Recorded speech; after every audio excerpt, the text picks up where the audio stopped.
Praise the lord. ఈ దినమున 147 కీర్తన 11 అధ్యాయం మనము చూచుకున్నట్లయితే, తన యందు భయభక్తులు కలవారి యందును తన కృప కొరకు కనిపెట్టుచుండు వారి యందును యెహోవా ఆనందించువాడే ఉన్నాడు అనే మాట సెలవిచ్చినాడు. ప్రియ దేవుని బిడ్డ, దేవుడు నీ యందు ఆనందించున్నాడా? ఒక ఉదయకాల సమయంలో మనం చూసుకున్నట్లయితే, దేవుడు ఆయన కృప చేత, ఆయన కనికరం చేత ఈ సంవత్సరం అంతయు, ఈ 2024 సంవత్సరం అంతయు ఆయన రెక్కల కింద మనల్ని భద్రపరిచిన విధానాన్ని బట్టి మనం ఎంతో కృతజ్ఞత పూర్ణమై ఉండాలి.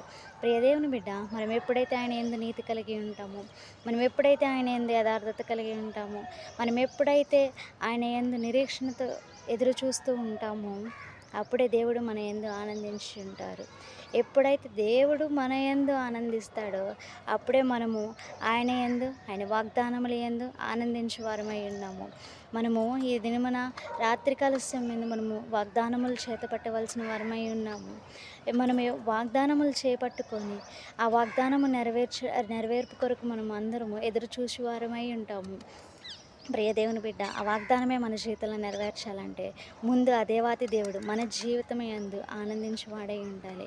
మనం ఏం చేయాలంటే ఆయన యందు యథార్థత కలిగి ఉండాలి, ఆయన యందు నీతి కలిగి ఉండాలి, ఆయన యందు నిరీక్షణతో ఎదురు చూసేవారై ఉండాలి, ఆయన యందు భయభక్తులు కలిగి ఉండాలి. మనం ఎప్పుడైతే ఇట్టి జీవితం కలిగి ఉంటామో, అప్పుడు దేవుడు మన యందు ఆనందిస్తాడు. చిన్ని కొద్ది వాక్యం దేవుడు దీవించును గాక.